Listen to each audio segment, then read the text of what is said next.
one, the only Cam Jordan of the Saints. Yeah. Real big. Super excited. Along with Kimberly A. Martin and Field Yates. That was quite an entrance. You are. Well done. I was kind of thinking it was me as a special guest today until I saw the first round pick back in 2012. Yeah, until we saw this.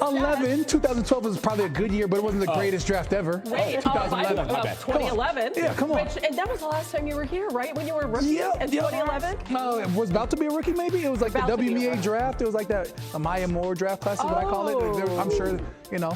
Wow. There's others. So you were here when Maya Moore was drafted. I'm old. That kind of puts it in perspective. 15th season in the NFL. You said Dad got all the way played to 13. Right? Good for us. Yeah. We're headed into year 28 as Jordan men. So we gotta do better than Steve. All right, you so gotta do better than your dad. 15. You have sons so they can uphold and carry the legacy. I love it. Yeah. I love it. All with one team. Dad, unbelievable with Minnesota. All right, let's start with the team that everybody's chasing in the other conference, the one that you don't play in the AFC. All right, we're going to start with the Kansas City Chiefs. New on NFL Live, Andy Reid spoke to the media today. Here is what he had to say. Obviously, I think everybody right now is sitting there going, yeah, you want to win the Super Bowl. That's what you want to do. So, but we're right there. That's our primary goal is to put ourselves in the best position we can to win.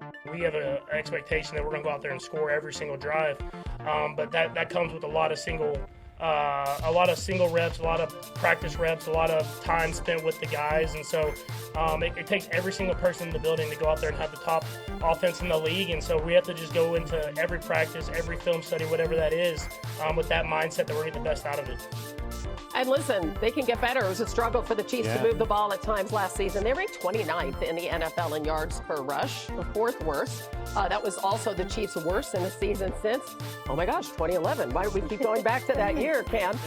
Kansas City up their design run rate to 37% last season. That was their highest with Patrick Mahomes as the starter. Obviously, they're going to get some help back at wide receiver.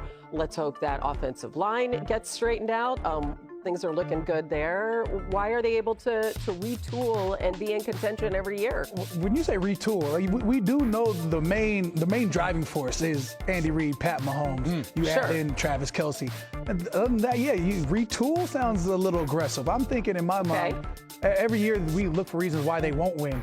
And for some reason, the Chiefs only know how to win. We talk about their lowest run percentage, et cetera, 29th. I don't know if they're going to be able to beat the whoever, and yet they always do. Right. They always do. So until they don't, I'm a firm believer in history keeps repeating itself. They'll be really good. Low first-round draft picks. I mean, they seem to they scout. They do everything right. And they say things like, who's the receivers? And they have Hollywood Brown, and they have all these guys that pop up late and they show up. Coming back. Absolutely. But if they're going to get back to the offense that we saw a few years ago, they need to be far more explosive. We touched on this yesterday during NFL Live, but to reiterate, the Chiefs averaged their fewest yards per rush, their fewest yards per passing attempt. They had their fewest explosive runs. They had their fewest explosive passes in any year with Patrick Mahomes as their starting quarterback. How do they become more explosive? Having Rashee Rice healthy and having Xavier Worthy continue to develop, because he did come on last season, will help. I think their third-round rookie, Jalen Royals, might be able to help a little bit, too. Rookies would have a little bit of a buffer getting into the zone. That being said, 2 seasons ago, he had 7 50-plus yard receiving touchdowns at Utah State.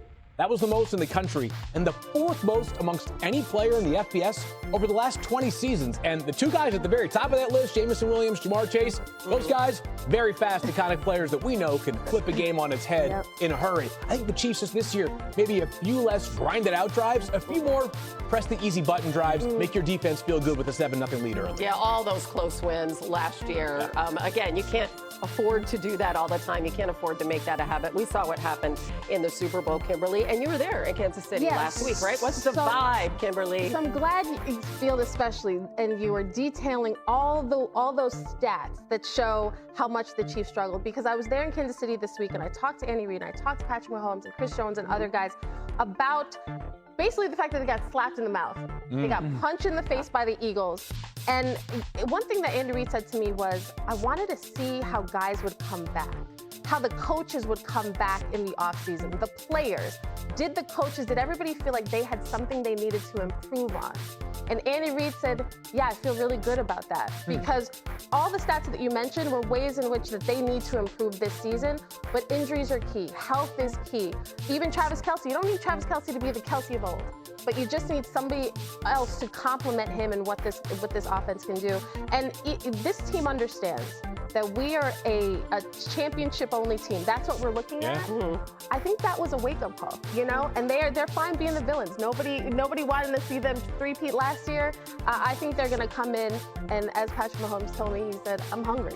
Yeah, I love it. Well, is he ever not hungry? First of all, I think if it's that's not like the Saints, I don't care who wins the Super Bowl. 3-peat, 2-peat, first time, I don't care. If it's not black and gold, it does not matter to me. See, y'all don't have to contend unless you get to the Super Bowl. Exactly. With these teams. We're fighting for it. You know, that's what I'm like. Nobody wanted to hear him 3-peat. Actually, didn't really care. You're good. You're good. You know who does not want to hear that is the Ravens. We're going to talk about the Ravens right now. Okay. So, according to our ESPN analytics, 3 teams stand out to win the AFC in 2025. That would be the Chiefs, the Bills, and the Ravens. Obviously, no surprise there. No other team even has a 10% chance to do it, according to our numbers. Ravens have not made a Super Bowl since 2012. They could be inching closer to that goal, obviously, with the addition of Pro Bowl corner Jair Alexander. That's quite a secondary there. Coach Harbaugh was more on the move. He's excited to be here. We're excited to have him. He had been kind of behind the scenes in the works a little bit, and I know he wanted to be here, and we wanted him here, you know. So for it to work out the way it did, made Lamar happy, you know. I think it made everybody happy. It's just an opportunity to become a better team in that sense today. So we're really excited about it. I think a quote that's never been said and probably will never be said in NFL history is, "We got too many corners that can cover." So I think that's a great problem to have, and really excited for that addition. So we've got all the starters now, first-round picks. Really interesting lineup, at least in name. How do you like this addition? Man, I would say they already had Marlon Humphrey, as you just saw, Kyle Hamilton. You know, you got Roquan Smith. And you look at their defense, it's like you can't not name somebody, you know? Exactly. And so they add in Jair, and you're like, again, all-pro guy. Like, that's what you say is going to help elevate your game. I don't understand, you know, how we go each and every year and say, hey, you know, Baltimore Ravens, they're going to beat the Kansas City Chiefs this year. The Buffalo Bills, they're going to beat the Kansas City Chiefs this year. But when you think about who's at the top, until they knock off Big KC at the top, they're going to keep on swinging. Now, I think they had a heck of an acquisition right there in Jair, but let's not get it twisted. Everybody's aiming for the throne. Yeah, they're loaded. So Camp's point about, this is how I feel about the move. I think it looks good on paper. But Jair Alexander hasn't been healthy the last 2 seasons. That's also part of it. So we have to wait and see if he will be healthy. But bigger than that to me, felt like without Jair, this Ravens team had everything it needed last season to win it all. And when I look at the Ravens, the biggest issue to me on this team is the Ravens themselves and the inability to finish. Lamar Jackson talked about that this week, that he needs to be better. I don't think we're going to see another situation where Mark Andrews drops a pass on the goal. I don't, knock on wood, I don't think we'll see that again. But the emotional toll of all of these games where they sit back and say, how the hell